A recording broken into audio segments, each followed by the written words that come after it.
Hi, I'm Rick with Rick's Taxidermy and Native Works, here with Advanced Tanning Solutions.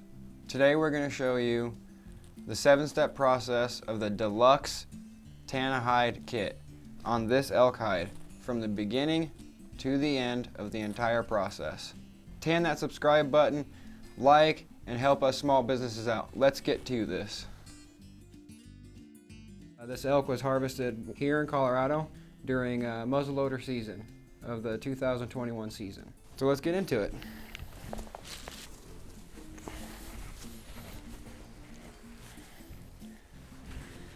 This elk was harvested in Colorado. Like I said before, it was frozen within 4 hours. The reason being, I always like to tell everybody, treat it like you're gonna eat it. We all know you're not gonna eat your hide, but treat it as if you were going to eat it. You don't want it spoiling or rotting or getting too much dirt. That'll dull your blade. So what you need to do is just take good field care of your animal. Tanning kits work based on how well you've preserved your hide before you've got it to the tanning process. If you've left it in your truck for 4 days, well, you're not going to have very good results. So what we're going to do is we're going to use the little fleshing knife here that comes in the kit. For those of you who are familiar with fleshing, you're going to want to do this like you're using a beaver knife.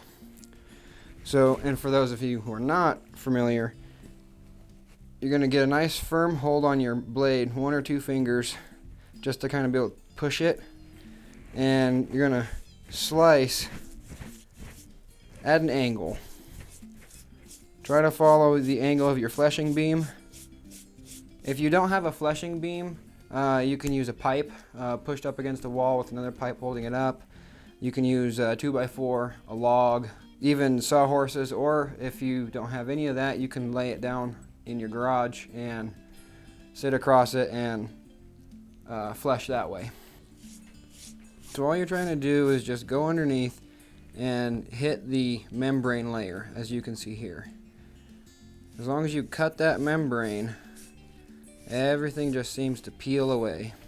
And the cleaner you get your hide, the better off your results will be. The softer, more supple, more beautiful tan you will have. And this is going to take roughly an hour or so for fleshing. Be patient and don't rush yourself. You don't want to start cutting big old holes, especially if you want to use it as a blanket or a nice throw pillow or throw blanket or wall hanger. I'm going in at roughly about a 45-degree angle or so. Seems to work for me. But just kind of play with it and figure out where you need to go from your angle. What helps is pulling on it and getting tension. The more tension you can create, the better slices you can get. An old man once told me, when I was learning how to flesh, you can have the sharpest blade in the world. If you don't have any tension, you will not get a cut.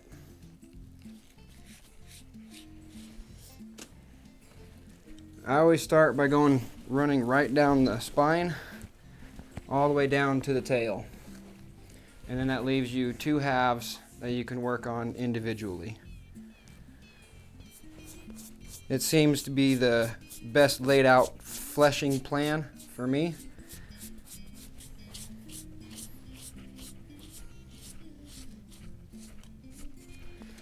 Now don't worry if you're not moving as fast as I am. I've had a lot of experience, got a lot of animals under my belt. If this is your first time, please just take your time. If it takes you 4 hours, it's going to take you 4 hours. There's no real big rush on any of this. And now we're going to be getting down here into the tallow. Tallow is a hard, greasy fat, and it doesn't like to flesh well. So when you come into tallow areas, You can't just take it all off on one go like you would the meat and the membrane. You gotta kind of take it in layers. So let's get down to a tallow area.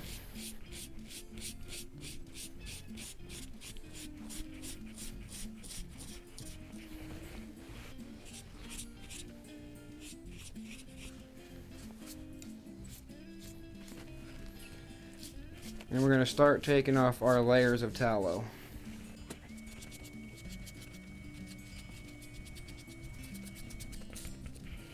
You'll be able to feel it's kind of hard and waxy.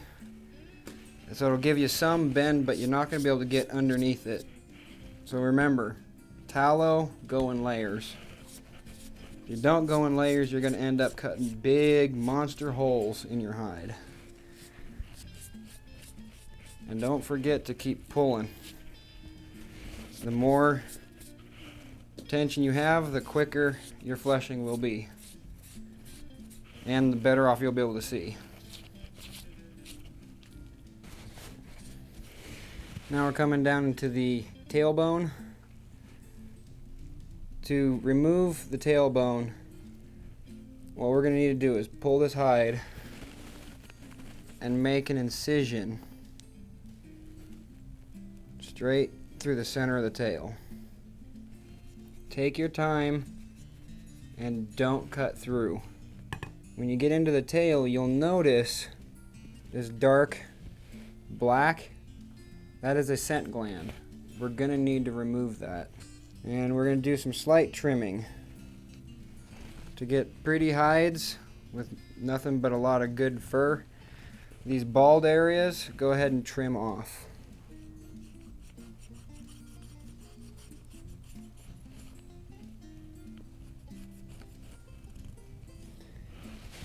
Keep along the hairline for the best results and closest trim that you can get.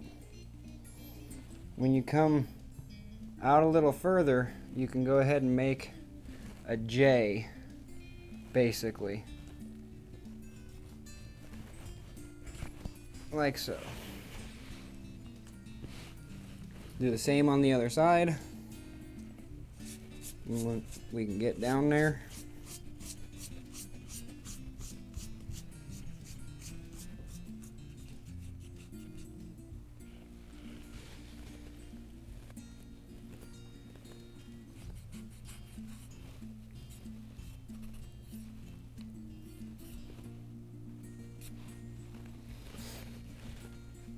Now that we've got all that excess out of the way, now we can go ahead and come under this tail.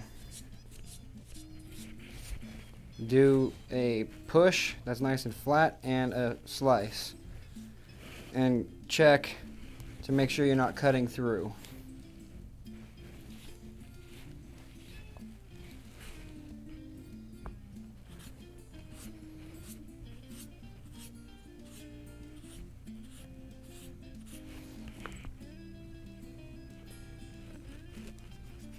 Come along your edge.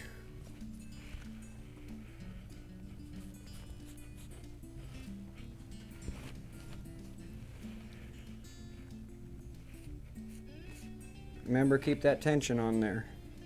Pull down on that tailbone and little walking back and forth slices. Cutting your sides and continuing.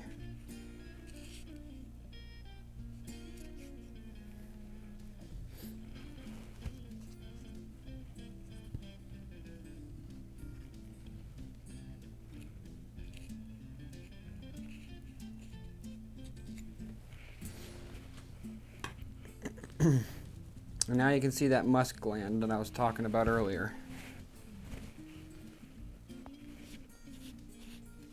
This is kind of a gelatinous gland, and it is a little stinky. So if I was in your position, I would recommend using the gloves that come in the kit.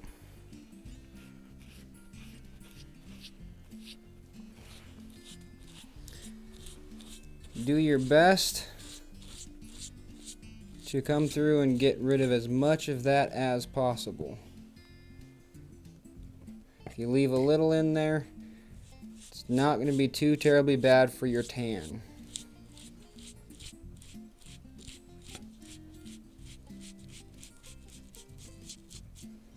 Or if you don't even want to mess with this, you can go ahead and cut it straight across here and don't even worry about the tail. See if we can't get out some more of this gland here.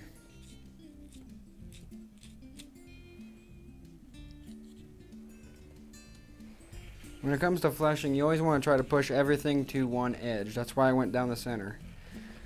So now that we're done with the center, you can do a real quick twist and reposition of your hide.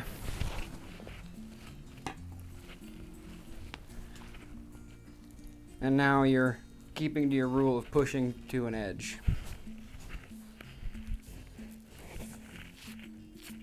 Coming through more tallow. When you have thick areas of meat, take those layers as well, just like the tallow.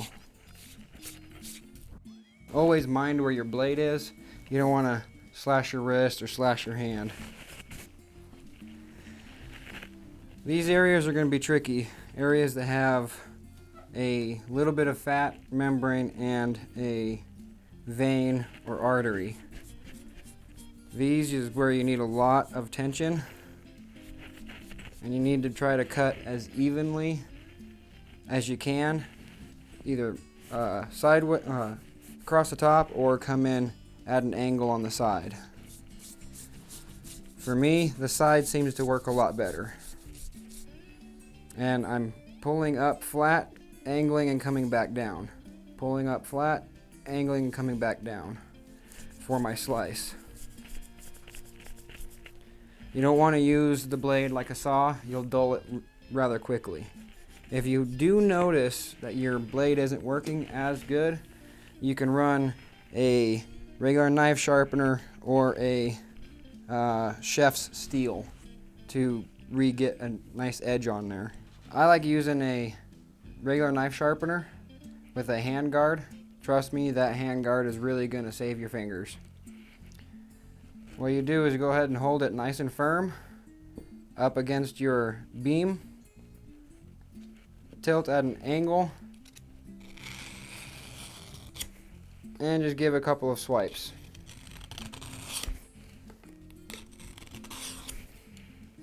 Go the other way.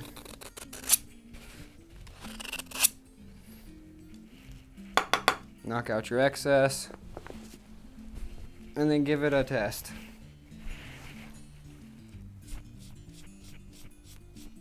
Nice and sharp once again. Now you can go ahead and continue working on that. I'm going to continue working on mine, and I'll see you in a little while.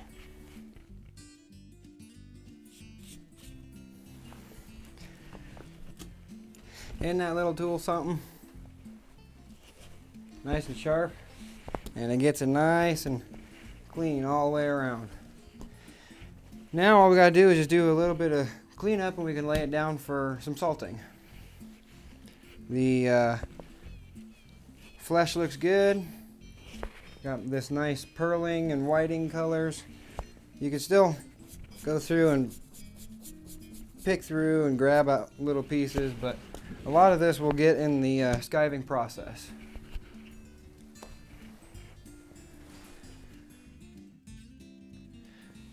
Alrighty, now that we're all done with the fleshing process, we're gonna lay it out and do what we call some ground salting.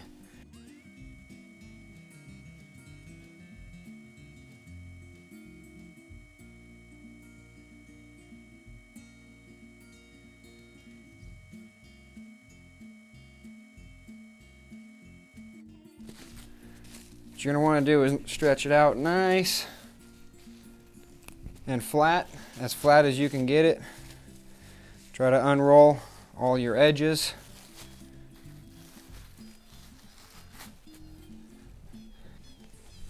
And for this, you're going to need about 12 to 15 pounds of salt.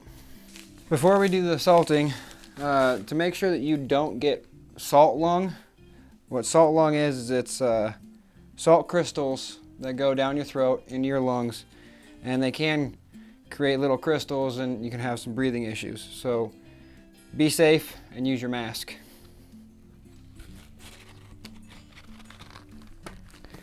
And this mask comes with your kit.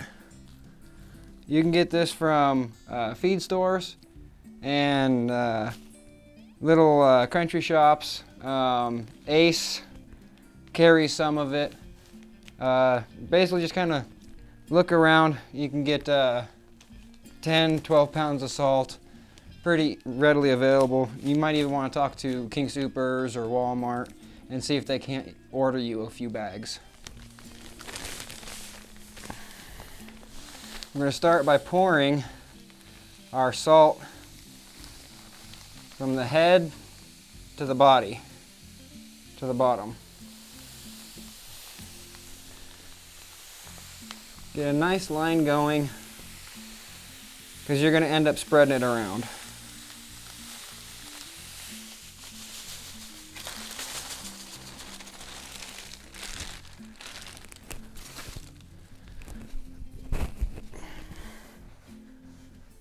Make sure you get it in every little nook and cranny and crevice, pushing your edges to unroll them.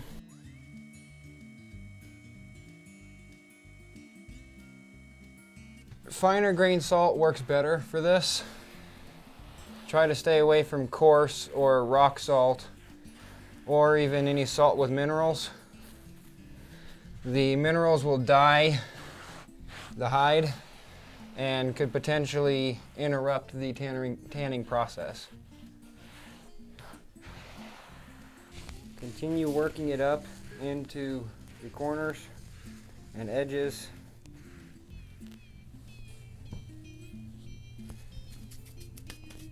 And you will notice that the salt starts to become lighter. What it's doing is it's saturating and pulling all that moisture out. That's why we saved this last one. We're going to kind of go around and sprinkle it in areas that are a little bit more saturated than others. Like around the rump area, across the spine, and into the neck are the thickest areas that are going to need just a little more salt. And then from here we're going to let it sit and dry just like this for 24 hours. As a precaution, if your salt is too overly saturated, you can knock it off and resalt again. Well, we're back, and you need to check your salt, make sure that your salt's kind of moist, more dry than anything. It's been about 24 hours since we salted, and we're going to go ahead and knock the salt off and get this in the rehydration bath, and then from that point we're going to go ahead and throw it into the pickle tan. So to make sure you don't make a mess with your salt, just kind of take it, and you're going to kind of move the salt into the center, and look at that beautiful blue. That's how you know you got everything off. So it's going to accept the tan really nicely.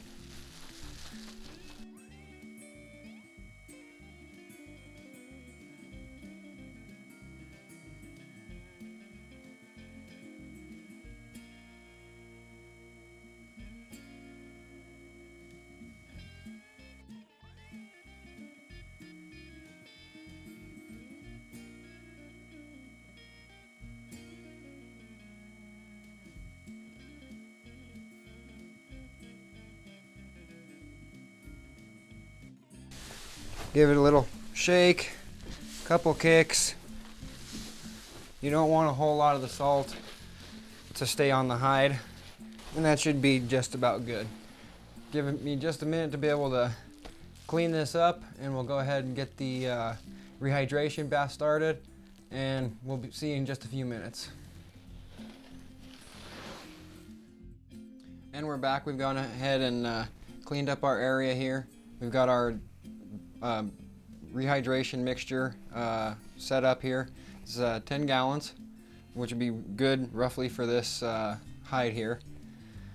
And all that we have in here is just a salt bath and a little bit of bleach, and then we have the detergent here that comes in the kit from Advanced Tanning Solutions. One thing I wanted to point out, this detergent helps to clean the hide and get a nice, soft, supple tan. It'll help get everything cleaned off the hair and get it nice and pretty for you. This entire mixture you don't want to do in a metal tub or tote. So get plastic or rubber or a trash can, something that's going to be big enough for your hide to be able to go in. And make sure, of course, that it's watertight. Funny story, I actually went through and tried to do one time several years ago. Didn't know that I had a crack in my bucket, and it leaked all over my apartment. Yeah, make sure it's watertight. So we're gonna go ahead and get this in here.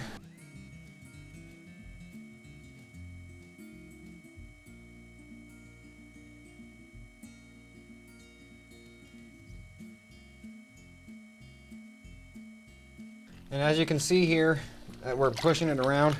You can see that the detergent's already starting to work, drawing out the blood from the hide. That's gonna be your #1 thing that's dirty with it. You know, animals are wild. They run around in the dirt and the muck, and deer and elk sit around and do dust baths, help keep the insects off. But your #1 combating is the blood. And we're gonna let this go ahead and sit and rehydrate until it's soft and supple. It's gonna take roughly 12 to 16 hours. And we're back. It's been about 12 hours or so for our bath here. So now what we're gonna do is pull this out and then go to drain. But I wanted to mention something. The detergent is going to be used pretty much throughout the entire process, just to keep everything clean and make sure that you have a nice, soft, fluffy hide. You'll be able to use it for, you know, like a throw blanket or even a blanket. Wall hangers, hang it over the mantle or next to the mantle, hang it over your stairs. Something that would be a good showpiece, and you'll be able to talk about it and people will be able to touch it, and it'll be nice and soft and fluffy for them. So we'll keep using this throughout the process. Now all we're gonna do is kind of get some of these little floaties off, push them, get some more water on there, and just push them off and get it a little bit more clean. If you have multiple hides, you're gonna have to do this individually, but we're not gonna need to do that with this one, so we'll just kind of move it to the side here. Pull this back. Take this and pull it on, put it over your sink or hang it in your garage. However you feel comfortable doing the draining process. Just gonna pick this up.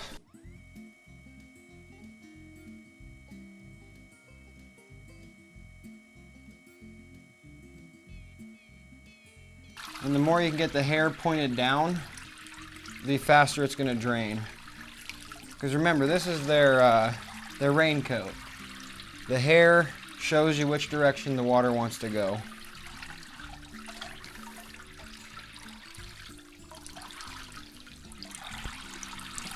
And if you want to, you can go ahead and give it a couple little squeezes. Get out more of that water and the rehydration bath.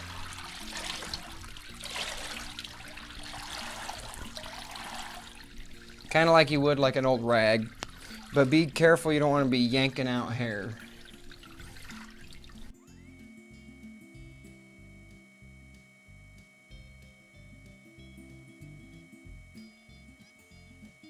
And let that sit 15, 20 minutes, maybe a half hour, just dripping and draining like that.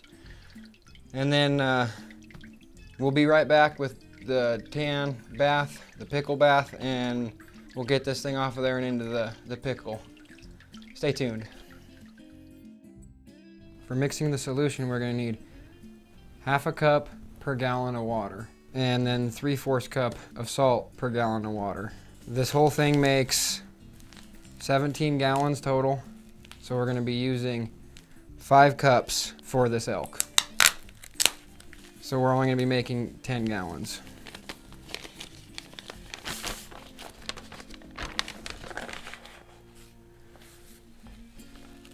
We're mixing a 10-gallon solution in a 5-gallon bucket. We just need to add an extra bucket of water. You're going to want to dissolve your tan in hot water first. Do not add your hide until it cools. Now that the tan has dissolved in the water, we can go ahead and add our salt. Remember, we mixed up enough tan for a 10-gallon solution, so we need to add another bucket of water.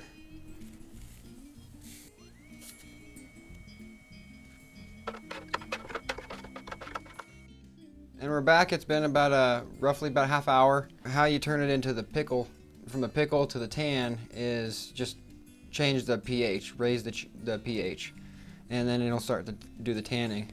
So we're going to go ahead and get this in the pickle and get it going on the process.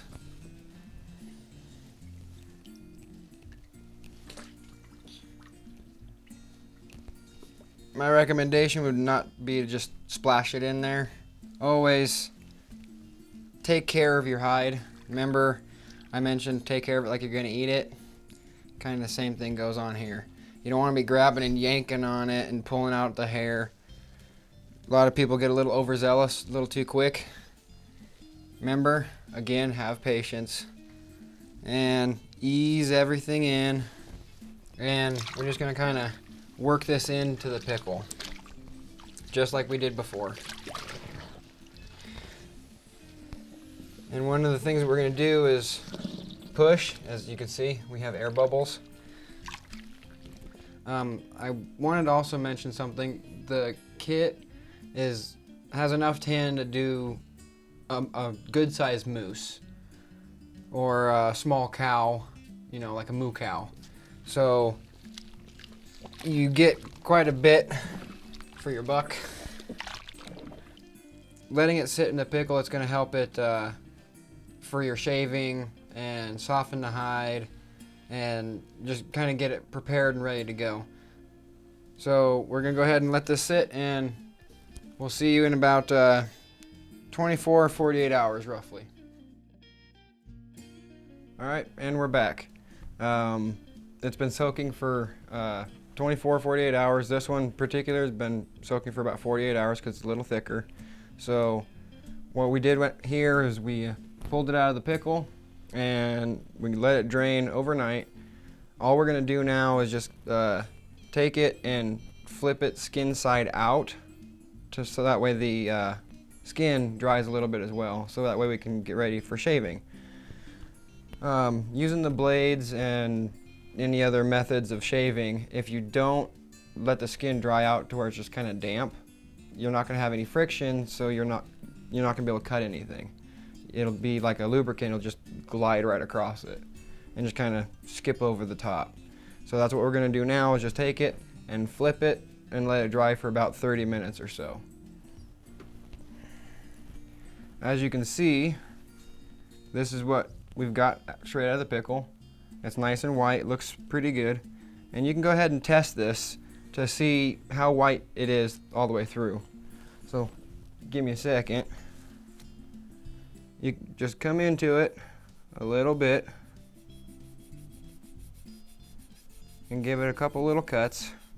Cut through several layers so that way you can tell. Be careful not to cut a hole in your hide. That's looking pretty good. It's looking pretty white all the way through.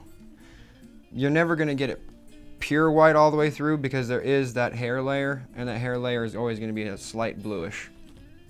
So we'll finish flipping this over. Be careful not to dunk your edges back in. If you do, it's not a big deal, just gonna need a little bit more dry time.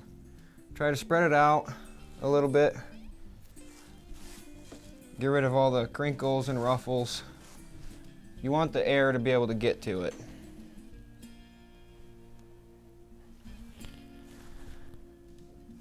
Everything's looking pretty good. I'll see you in about 30 minutes. And we're back. We've let this sit and hang and dry for about an hour. Kind of got busy a little earlier, so I let it sit a little longer. Now all we're going to do is just go ahead and shave this, thin it down some, and get down to this nice white area. So we're just going to go ahead and use the blade that comes in the kit. And we're just gonna, just like fleshing, just get in and hold on to it and flesh it down a little bit. Now this is quite time consuming, so what you can do is you can use the blade that comes in the kit, or you can go down to your local hardware store and you can pick up the angle grinder with a coarse bit, and you can go ahead and shave it pretty good that way too. So before I demonstrate any of this, I'll show you guys how to do that, and then we'll get back to this. So to be able to shave, you want to be able to find an area that's a good starting point. Nice 45-degree angle with a firm slicing motion. Start slicing and peeling all this down.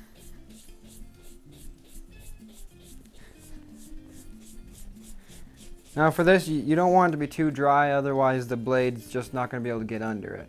So you want it to be moist, but not dry and not wet. So another Goldilocks thing, got to get it just right. And to get it started, you can do what they call the jam. The jam is you're wedging up a piece. So even though I've got this piece going, I'll start here and I'll show you a good jam.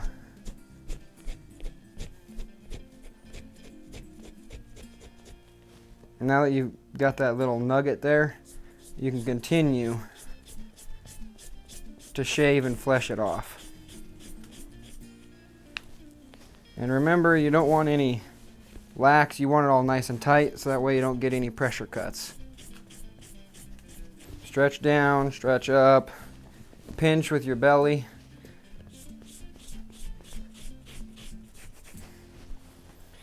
And then we're going to come back up here and get some of this. Now if you're going to use that grinder, I'll demonstrate that for just a sec. Just pull up to a nice fresh area, keeping about 2 or 3 inches of your previously shaved area still at the top of the beam. So to do that, you come in and you're going to want to take and turn to get a good angle on it. And you're going to want to drag down and kind of in a J, like so. So I'm going to go ahead and turn this on. I apologize for the noise, it's going to get a little loud.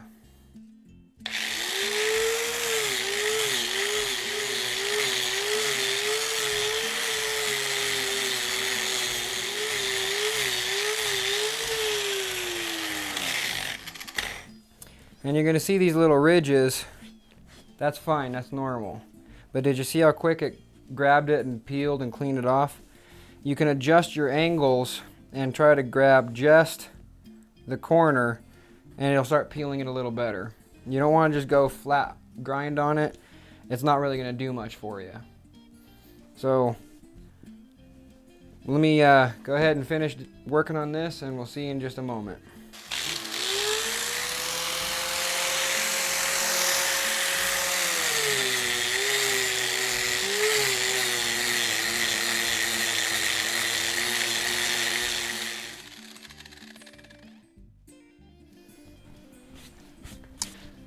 Go ahead and show you guys here. how beautiful and how good of a job that does. And we're back. We're ready to go ahead and get the pickle turned into the tan. Remember, I recommended that you didn't throw away your pickle. All we're going to do is add the baking soda solution, so just baking soda and water, to the tan, well, to the pickle, and do for the tan. When we go to put this in, it'll be in there for about 4 to 8 hours. We'll be able to go ahead and get everything tanned up. And you want to add this before you put your hide in, because it's going to bubble and it's going to be kind of cool. It's like kind of like science class.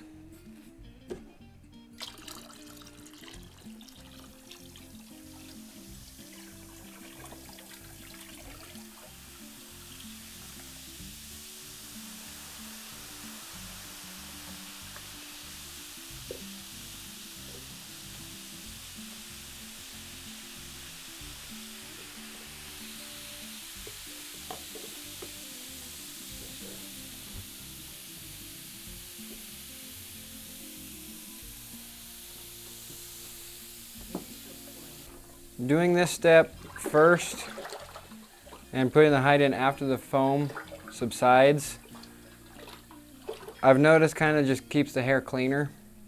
We're going to let it sit and bubble for just a minute, and then we're going to introduce our hide. To do so, make sure that you're wearing your gloves, because you're going to be needing to push and move it around. The baking soda, once you poured it in, helps to raise the pH and get that tan to lock in and lock in your hair. So, starting to simmer down a little bit, we're going to slowly introduce our hide here, and it's gonna kind of fizzle on it a little bit. That's normal. The mix that we're using is a 10-gallon mix for this elk. Just pressing out any air bubbles. Now we're going to let that sit, and we'll see in about 4 to 8 hours.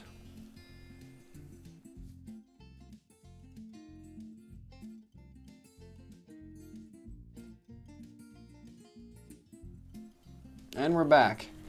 We've gone ahead and drained this overnight, and then we let it sit open for just a little while. You want it moist or kind of still wet and pliable, but you don't want it soaked. You don't want to see water on the surface. You want it just to be kind of cold and damp to the touch. So what we're going to do is going to go ahead and oil it. Be fairly generous with the oil. It is an elk. It's gonna take quite a bit.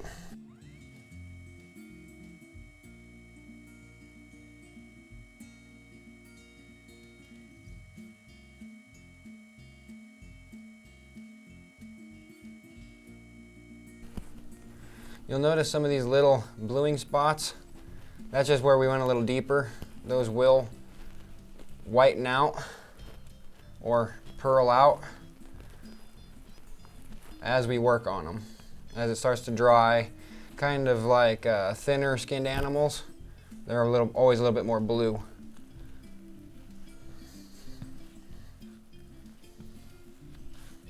Just kind of use your hand like a squeegee and move it around. Try to rub it in some areas.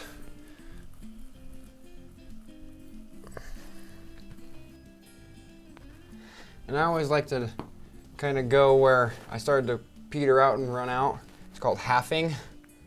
Just like I kind of explained about with your fleshing. You want to just kind of half it.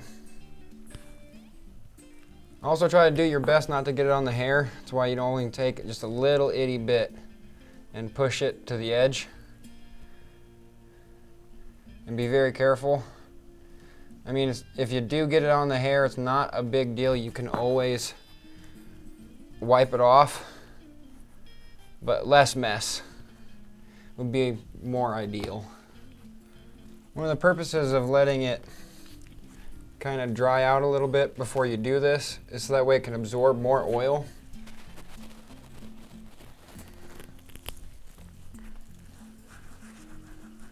And in these dry spots, like you will get some dry spots, add just a little more oil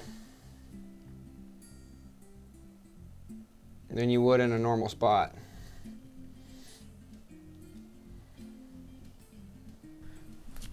Try to watch any of your holes and not dump a bunch of oil down the hole. Just kind of stretch when you get into areas that are a little bit more buckled. Remember, it's going to take you a little while, so just be patient. Don't just start slopping it all over the place. Try to work it in. And in areas that are a little bit more pooled, like you'll see, you can always reach out and work it somewhere else that might be a little drier. And we'll worry about doing more of that when we get the whole thing. Because the better job you apply the oil, ultimately, the softer and more supple your hide's gonna be. And some really dry spots like what I have right here, really work it in there. And then let it sit and then come back to it. And you'll notice, like I was saying earlier, these bluing areas. This is thinner hide. They will whiten and lighten as they dry. It's just thinner skin. A little bit more closer to the hair follicles. If you remember me talking about the way that the skin structure sits, it's like blankets. So you have a bunch of little layers. The closer you get to those hair follicles, the more color you're going to see through them. Until you get too close and then you see all the way through it because you made a hole. And you'll be able to feel the drier areas and know when they're drier. You'll feel it's kind of gritty. I'm close to being done here. Another thing you can do is if you don't have an area that's big enough, you can always just kind of crunch just to work on that area, and hopefully you don't knock anything off, any oil out. So that way then you can just slide it back over. I always recommend to take a little bit extra from wherever you can get it and get it down in that tail, if yours still has a tail, because the tails, as they dry, can curl. So if you make them as soft as possible, they're not going to curl. If you don't really mind the tail being gone, then you can go ahead and cut it off and not even worry about oiling it.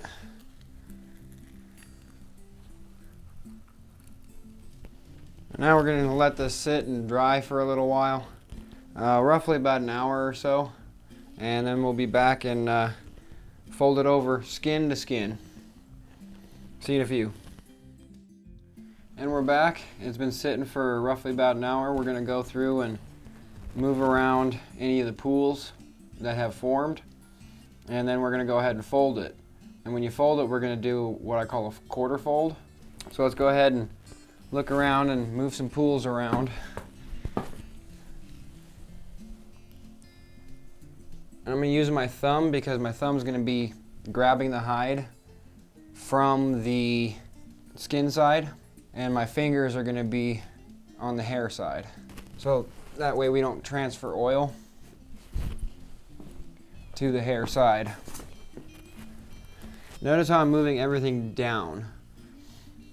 The skin is thicker in the neck and it thins towards the rump until you get about right here, and then the thickest part of the rump is going to be here. This will be the thickest part of the hide. So it goes thick, thin, thick. So Keep that in mind when you're doing your oiling. That's how you know how much oil to put down. Work it all into the center and then down into some of these drier spots that could possibly use some more. All right. Now I'm going to show you how to do the quarter fold. You come up and you get a hold of these guys here. And you fold and place. And you'll see just a little bit of this hair here. Take that and fold that and kind of bunch it.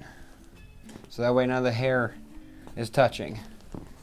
And you come over here and you quarter fold and see how it's curling. Just grab it and bunch. So now you don't really have any hair touching. Then you come back, keep your thumb under and get a hold of these guys.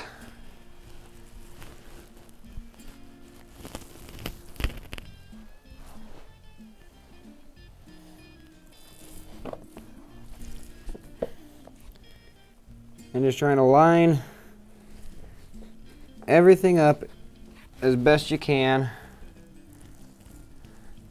You might get a little bunching, that's okay. Because we're going to go through and do bunching and curl reduction. Now the bunching and curling reduction, use the back parts of your hand since everything else is all oily. And it's okay to put some pressure on the hide, but just be very gentle.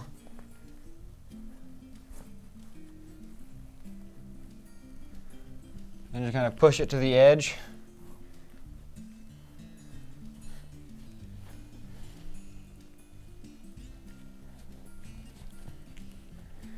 And then we're going to do a quick pat just to kind of get it all together. Get rid of some little air pockets. And then you're going to go ahead and let this sit overnight like this. And then we're going to hang it. You're better off to hang it on a pole or a bar, skin side down, flesh side out. We'll be back to see you tomorrow. Have yourself a good one. All right, and we're back. What we got here is it's been about 4 days, and we've been working and breaking and drying and trying to get this thing nice and stretched out. As you can see, we have a beautiful pearling and whiting tan. This is what we call natural buckskin. That would be the considered color.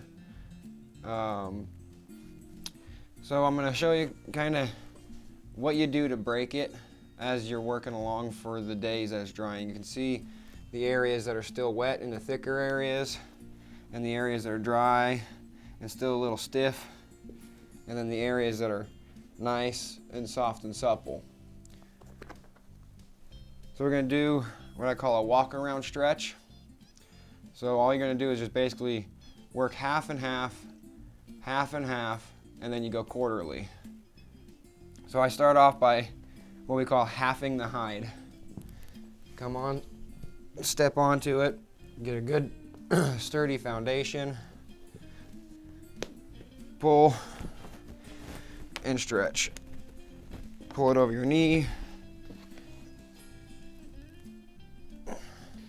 So sit in this position.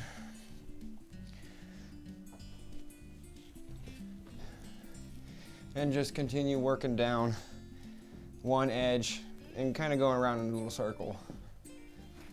These leg areas are going to be a lot thicker. Work them back and forth. If you don't work your hide, it will dry and become as stiff as cardboard or even stiffer. That's the kind of one of the differences between preserved rawhide and tan. is the breaking. On an elk hide, it's one of the bigger ones you're probably going to be doing. You should probably call a buddy over or have some type of help. And actually, the more the merrier. You will get tired.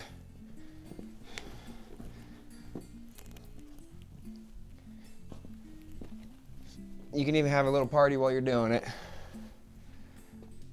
You can even come from behind and place it over your knee like a beam and stretch. And when you're in an area like this that's nice and thick, this would be a good fleshing beam. So this is a good point to go ahead and grab your pumice or your sander and just back and forth and in a circle. If you have to, get that little string out of your way, it will distract you.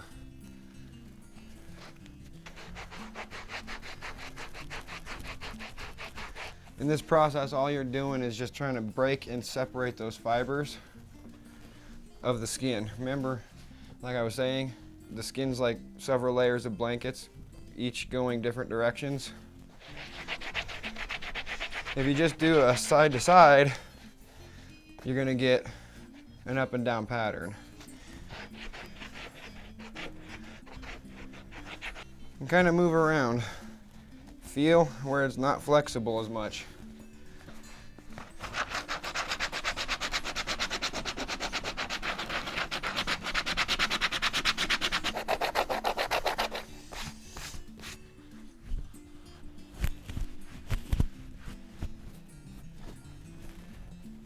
If you hear a couple little crackles, that's fine, that's normal.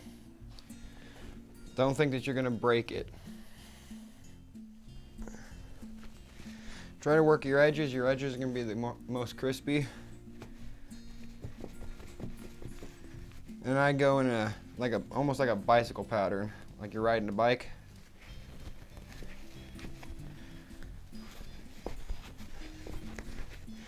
Now remember, I talked about trimming. If your edges are too rock solid and you don't really think you can break them, or you don't want to put the work into that, you can always go and trim off your edge. Straighten up, clean everything up nicer. Remember, this is your project. The more work you put into it, the better off it's going to be. Work till your satisfaction. If you're looking for any type of resale value, I wanted to add, the wider and softer and more supple, the more your resale value will go up.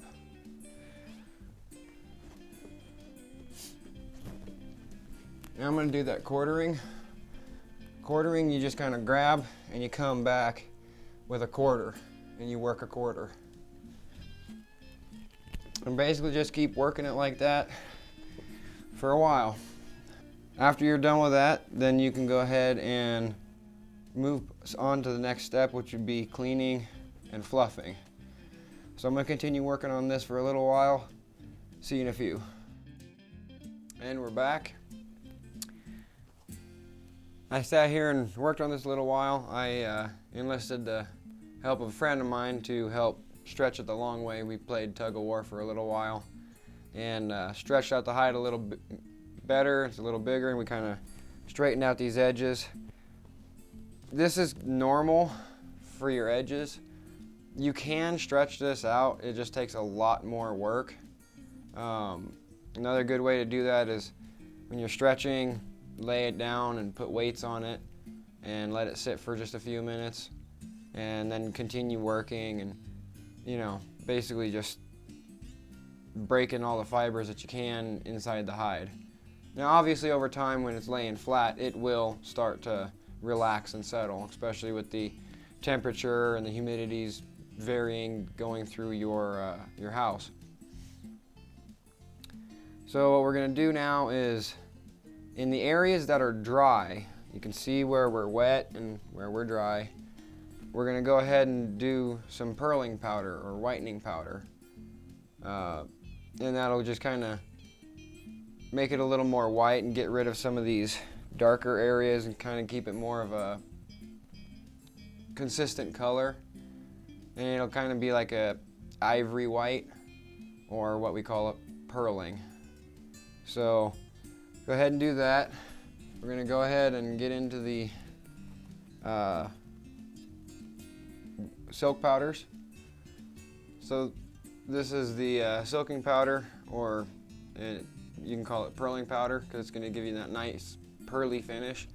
It's going to help soften for like a velvety feel and help give you a consistent color throughout the entire hide. So we'll go ahead and apply the silking powder. Stretch out as flat as you can get it. Doing this against the wall kind of helps if you can brace yourself.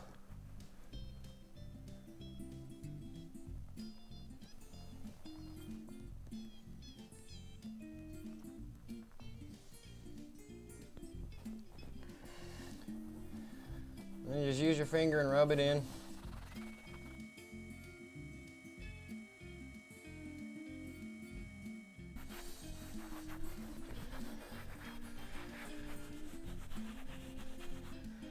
And then just continue around in your dry areas. And I'm going to continue working on this for a little while. And so I'll see you here in just a few minutes.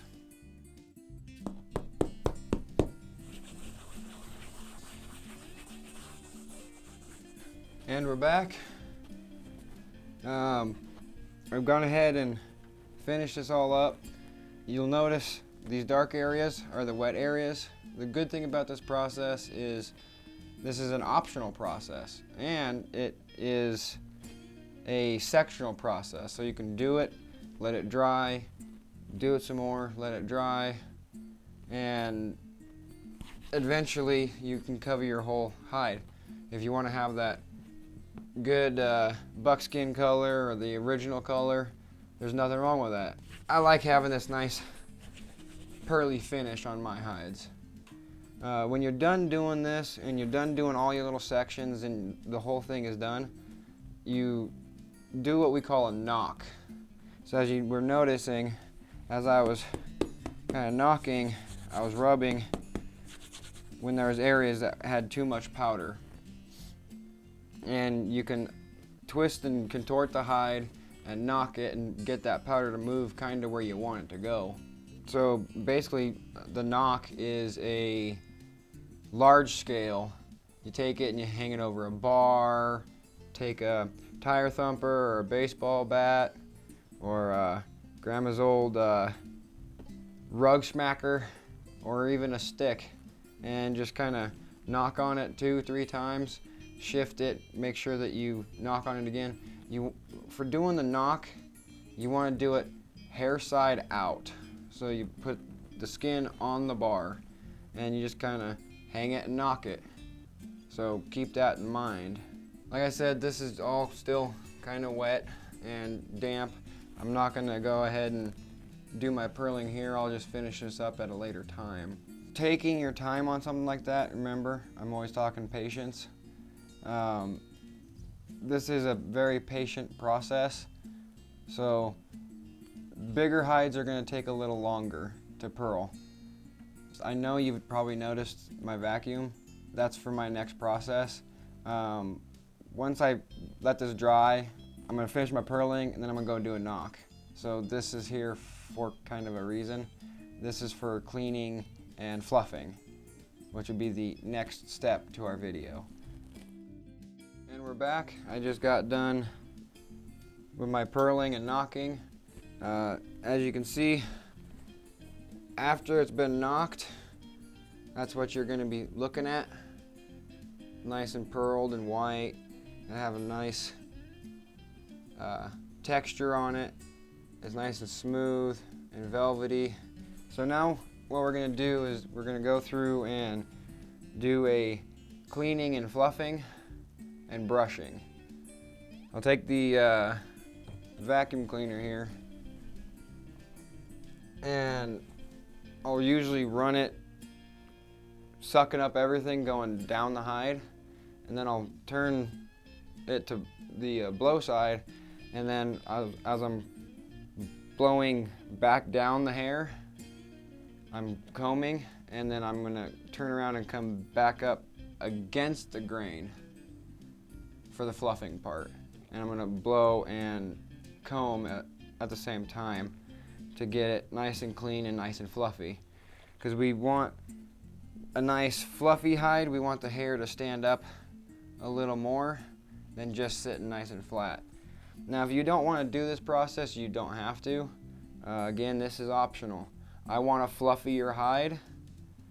If you like this sleek look, you can go ahead and keep it sleek.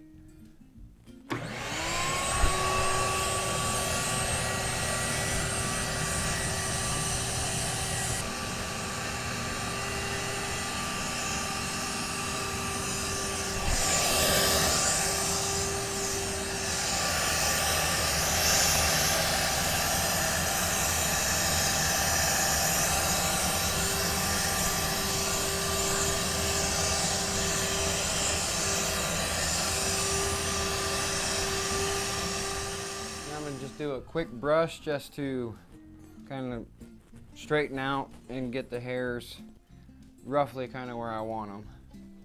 And when I mean quick brush, I mean a quick brush.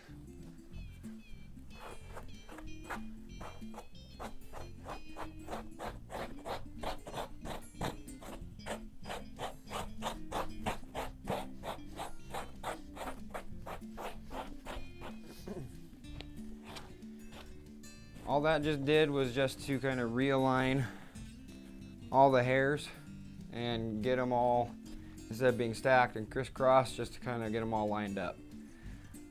So now I'm going to go through and give it another vacuuming real fast, just in case there was any loose hairs or any little pieces, like I could still see some little stuffs in it. And then I'm going to go turn around and going to do the blowing.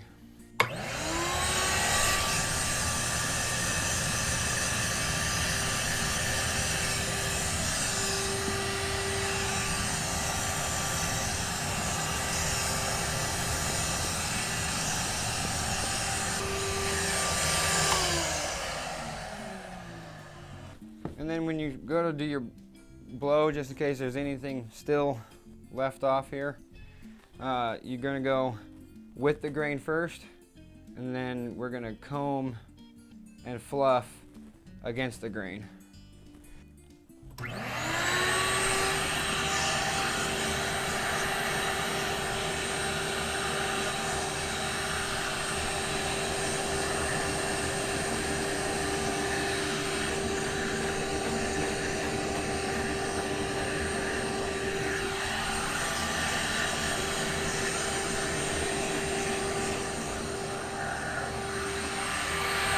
Now that we're done with that, I'm going to go back the other direction. This is going to kind of de-dust it and kind of fluff it.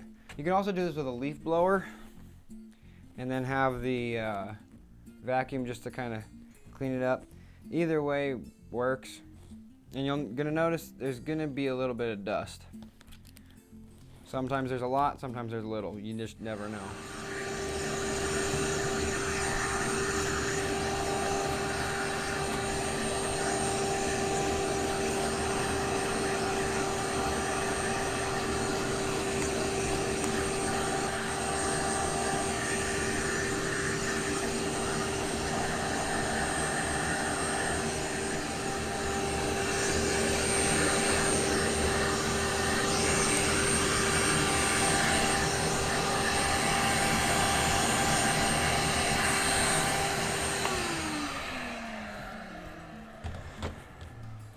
And then we're going to go back through and do a nice silk brush just to kind of lay everything back down. We got it kind of fluffed up, back brushed. You can continue doing this process as many times as you would like. That's why I have this one. This is the softer brush. I'm just going to kind of lightly knock all these hairs back down. Then we're going to do one more final comb and get everything straightened back out again. This time you're not pushing down near as hard as you were before. Again, just kind of skip it across just to kind of get everything lined up. You can see the way I'm doing that. I'm coming down and I'm scooping like in a J. Just a tip so that way your wrist doesn't start hurting. Bounce it. And it's your project. Whatever look you want it to go for, that's the look you go for.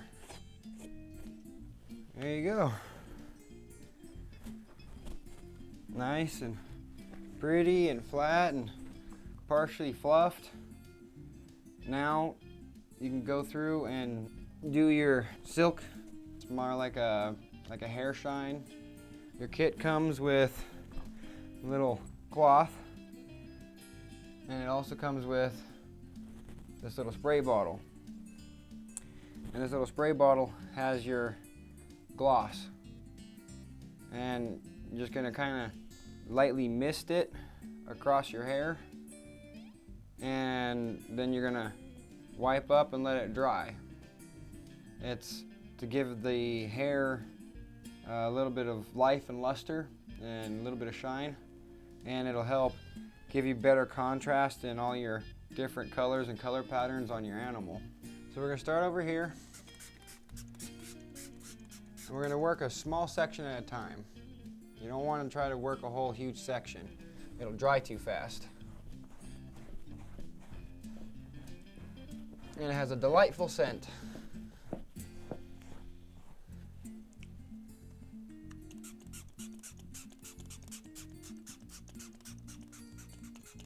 A little bit goes actually quite a long ways.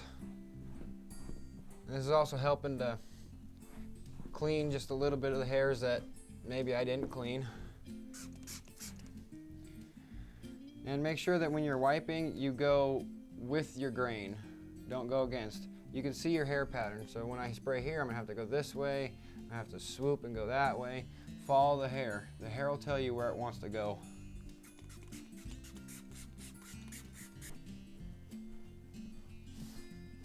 If you get a little too much, you can do a little extra wiping on it and it should come off.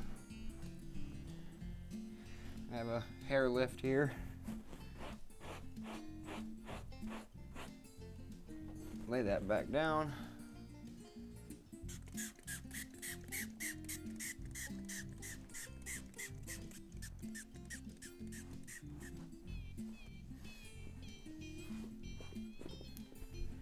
And there you go. Now your hide is complete.